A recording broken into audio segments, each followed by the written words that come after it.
brain. Hey, let me check and make sure my mic's working right. Yep, I'm on the right microphone. Good. Welcome to Joe Baker's Remedy Report. We're going to talk about the worldwide brain. What is this concept? And is it the World Wide Web? I don't think so. I don't think it's the internet. I think the worldwide brain is another thing that's being put together. We see the hints of it through the IEEE organization on their 802.11.6 protocol, something known as the Wireless Body Area Network. And someone who's doing a lot of research and just talking about it more than I can keep up with is Sabrina Wallace. And Sabrina has her presence. She's got a Telegram channel. You might want to look for that. She's got a channel over on Odyssey.com. ODYS. Shoot, I don't know if it's double SE.com / and then her username is Psi Energy, but it's spelled a little different than you would think. PSIN as in Nancy, ERGY.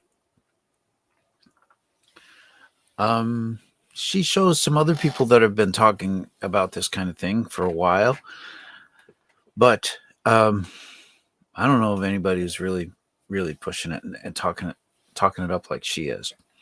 She talks about how she was one of about 30 psychics that were being experimented on by the U.S.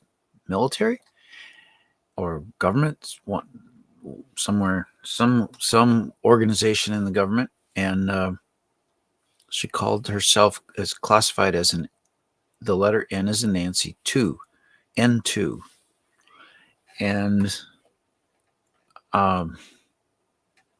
anyway, she's about one of two people of that group that survived.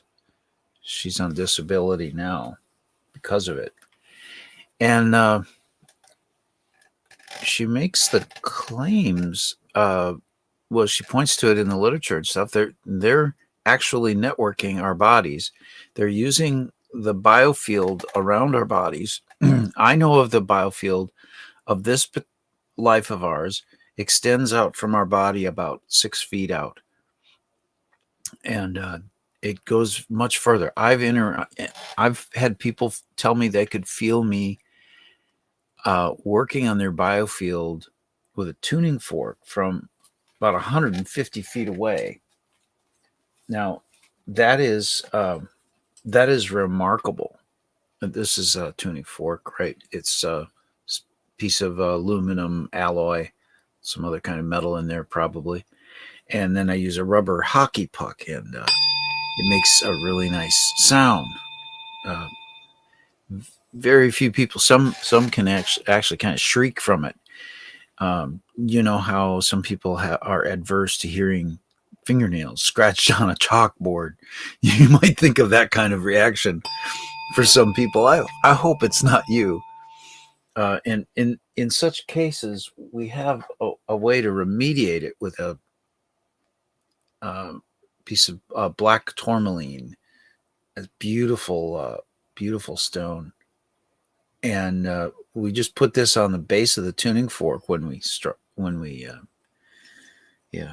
it and such. Here's the difference. In case you know somebody, they can play this back for them, and they'll notice the difference.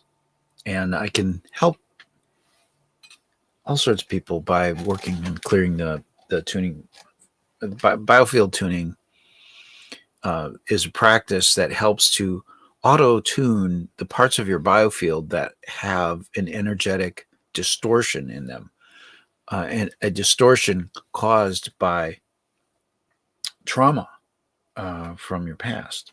And this could be long-term poisoning, like through vitamin A is a poison that you're all exposed to and you're all suffering from long-term.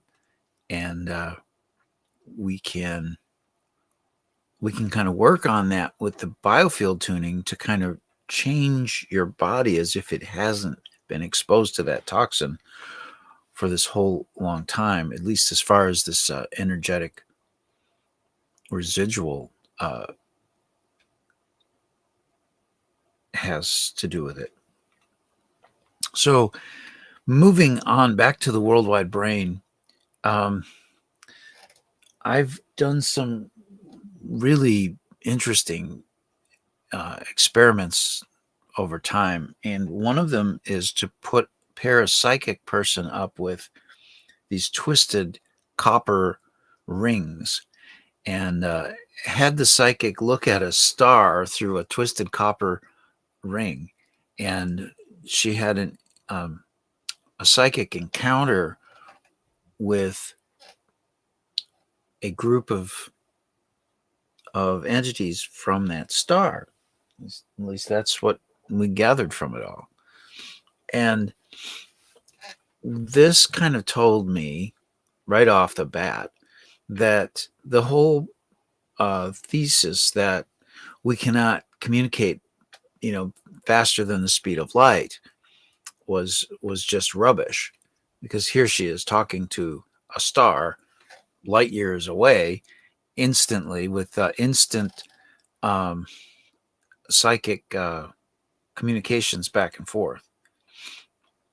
So there's something about our telepathic abilities, and that we have an ability to communicate instantaneously,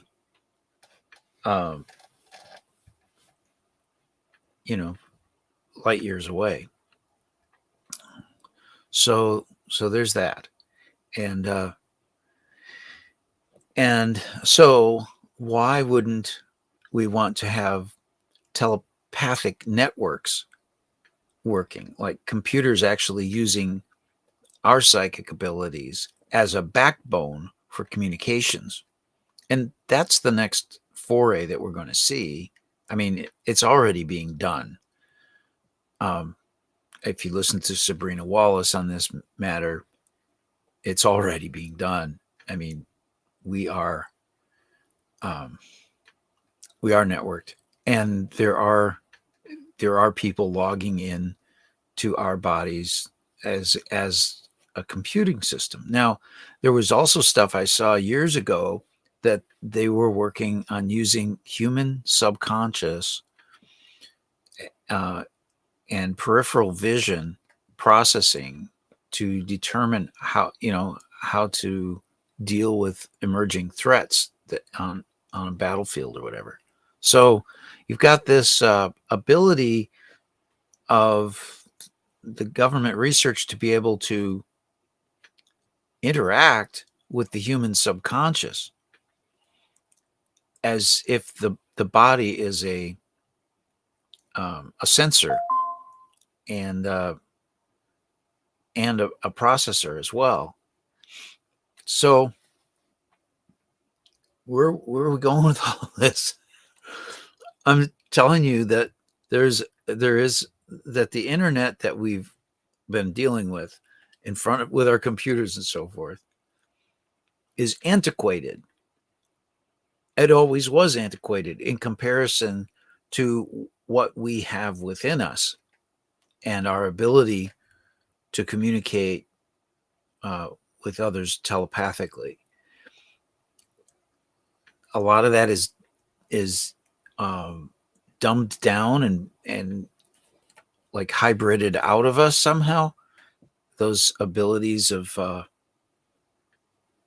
the psychic, telekinesis, moving things with our mind, manipulating matter.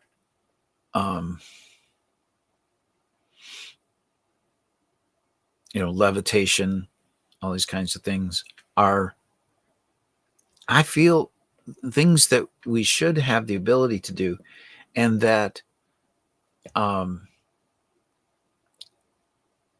new kind of emerging sort of AI that runs inside of our subconscious.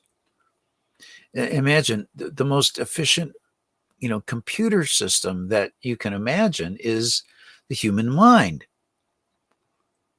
doesn't doesn't generate a lot of heat. It doesn't consume a lot of energy. It is tremendously powerful at signal processing. And well, at least the conscious, the conscious mind, we're very familiar with that, but the subconscious mind is a whole nother level. And I've had the idea years ago that just like in a computer, we could fork off copy processes. So what does that mean, forking a process? It means if you're running a program, the program itself can start running additional programs that run simultaneously, so that you have two things running simultaneously. And whatever our brain and our consciousness is and all this stuff doesn't seem to be directly connected. And it's not just our brain. There's something etherical about this whole ordeal. So what is it when we have a program in our subconscious running, and then we use it to start another program? And is there any limit to the number of programs that can run in our subconscious at the same time? It's an interesting question. And then there's the motherboard, to our etherical selves, and I think of this as the biofield. It's this area, this substrate that is out here, and then there are things that attach onto it. And I think that when they talk about demons and things like this, that it's it's an etherical construct that attaches itself onto our biofield, usually at a place where we have had some sort of trauma. When I talk about a place in the biofield, there's the idea that the biofield extends off the sides of the person, and that things that are the most close to the body are the most recent additions to the biofield, and that we push out like rings of a tree as time goes on. Those memories, if you will, move outward, and such that about 5 or 6 feet out, according to Eileen McCusick, who talks a lot about the biofield tuning process that she's done, about 6 feet out is this barrier of this particular lifetime. And so your earliest memories are out there, and that's your sperm meeting the egg, all of that starts out there, and then your gestation, your birth, and then moving forward. So there's all of that. Well, interesting. I don't see anybody chatting me up in the chat room today, but it'll happen. It'll happen. Where's my radio? Does my radio not even show up in the picture here? Doesn't. I got one of these. I've got 2 of them, actually. I need to order a license so I can transmit with them without. I mean, you can do it in an emergency. You can use it. These radios, you don't have to have a license if it's an emergency. So that's kind of good. And welcome. See how the battery's doing. Mode. Battery's full. Scanning begin. Anyway. So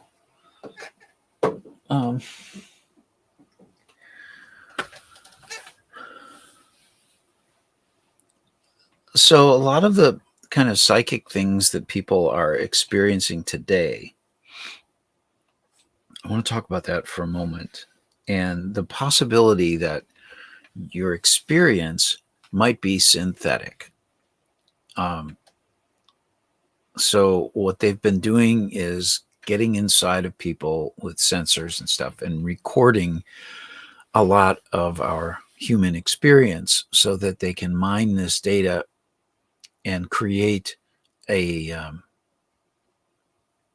of like a character, cartoon version of you, if you will, um, a copy, of you in a virtual world, so that they can predict what you're going to do, and so that they can manipulate you by manipulating the copy. And it's kind of like a tuning fork. If you hit um, one of these tines, it resonates, and the other one is very similar to it in shape and size, and it picks up on the resonance, and they both ring together. The same thing happens if you take another tuning fork of the same size and shape, and you hit one of them, you put it next to the other one, and then the other tuning fork will pick up on that resonance, and it will also ring. And it really helps to have things tuned so that they're very similar. Um, there's an idea out there in the world about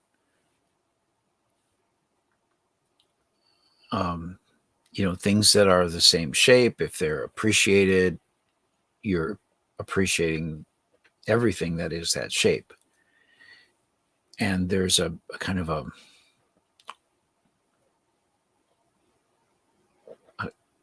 connection, an energy to that shape that gets enhanced by the appreciation.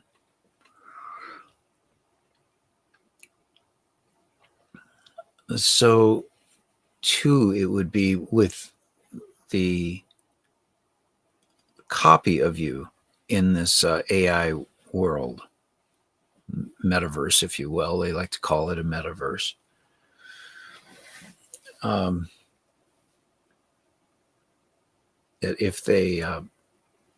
if they get it to make a decision, it's more likely that you'll make the same decision.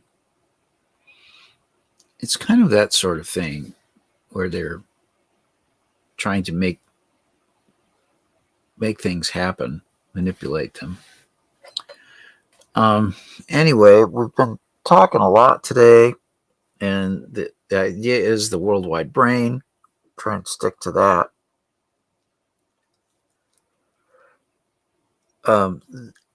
There's so much inside your mind. If there is some sort of data connection, as Sabrina Wallace supposes there is, then we have, an intruder inside our minds being able to go through, access memories, retrieve data. It might be able to read things that we're looking at faster. Like if we're looking at a book, it might be able to read the entire page so much faster than we're able to.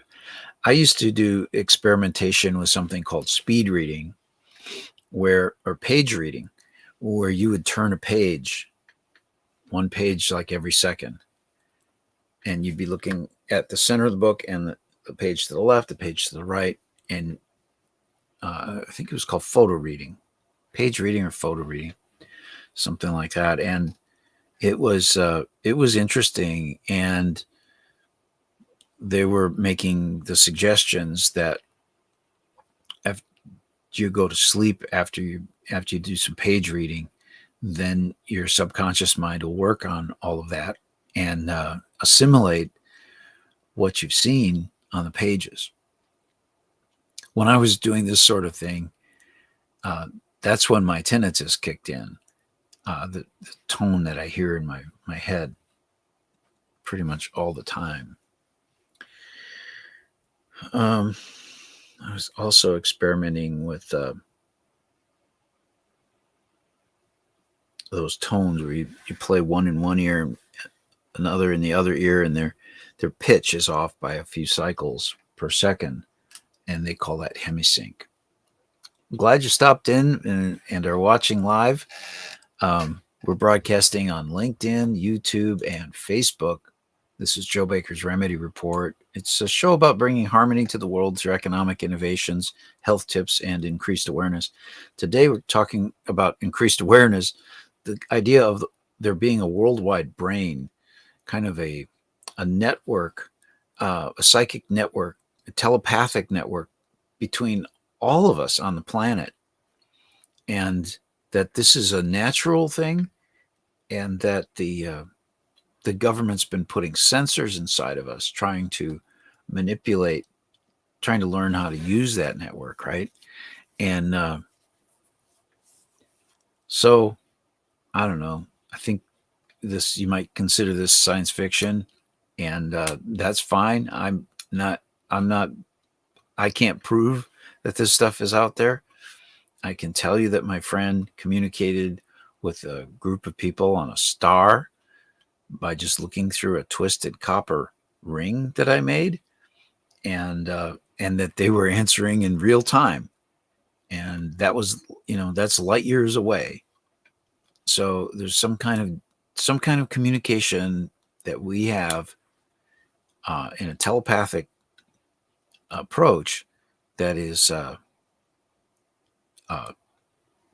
staggeringly faster than any kind of radio frequency thing that we deal with here on Earth.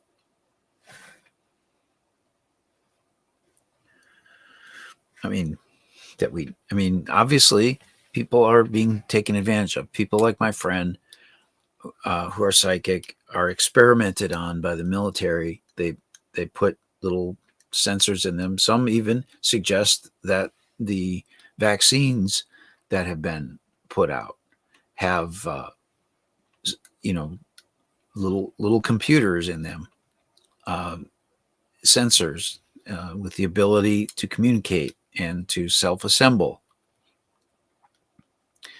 and so that this is part of the building out of this worldwide brain. Is it a bad thing? Is it a good thing? I'm not sure. I'm inclined to think it's a bad thing from the beginning, just being cautious.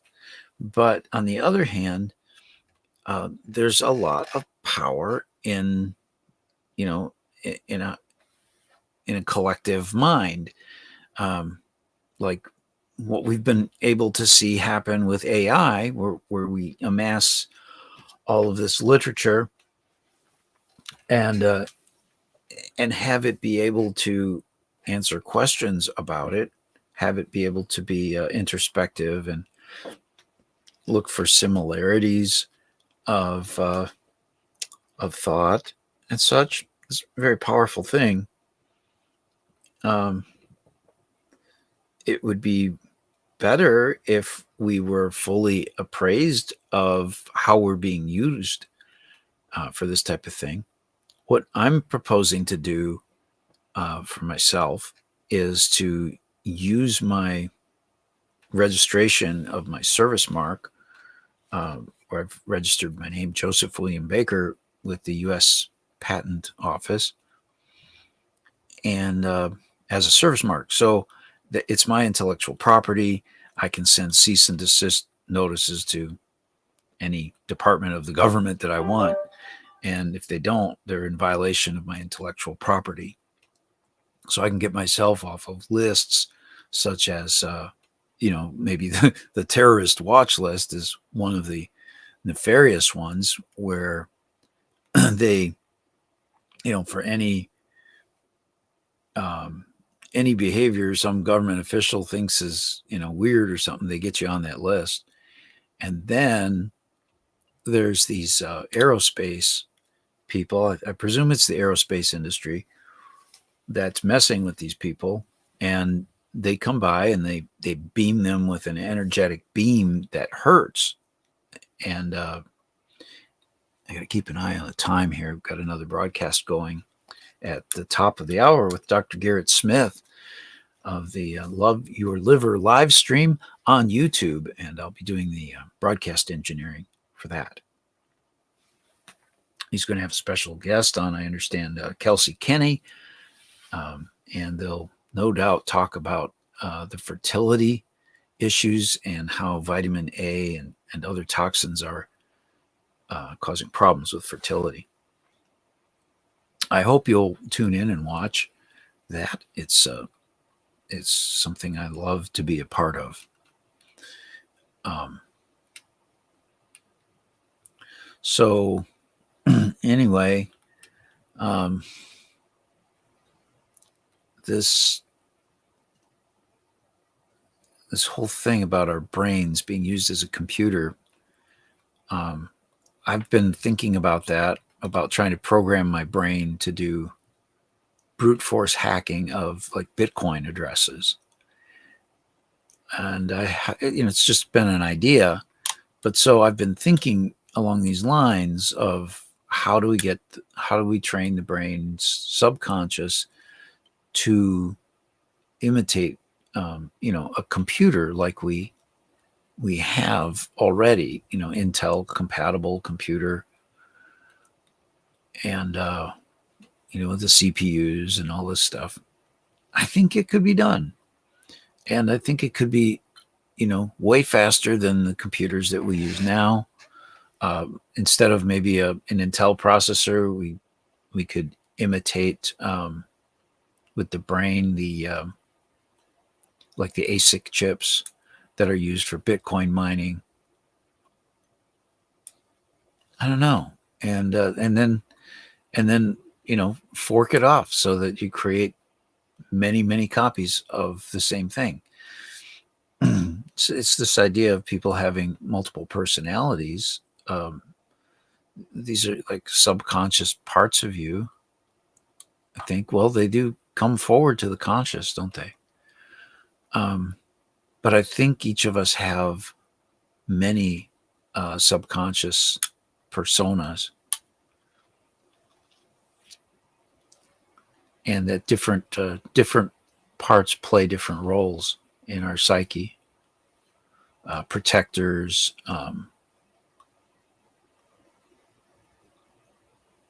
innovation and so forth.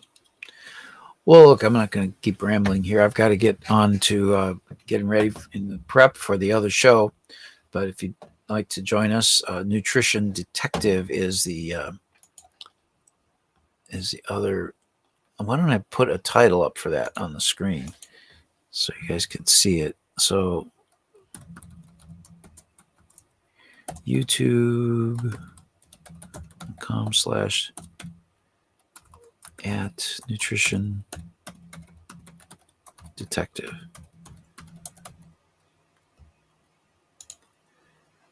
There we go. Oh, I put it at the bottom. Well, he has that show, youtube.com/@Nutrition Detective. And maybe I'll see you in the chat room there. I won't be on the screen, but that's that. If you want to learn a lot about, delve into my mind and all this stuff on things, forgivenesscapital.com is a good place to start. You might get lost if you get pulled into my into my brain space. There's a chance you'll never come out. Let's see. Very good. Also, we do some kind of real-time sound healing with tuning forks like this. So I kind of move this geospatially around your body from here and we find places that need fixing around your body. We call that the biofield, and a practice called biofield tuning. Well, thanks so much. You've been watching Joe Baker's Remedy Report, and we'll be seeing you around. Goodbye for now.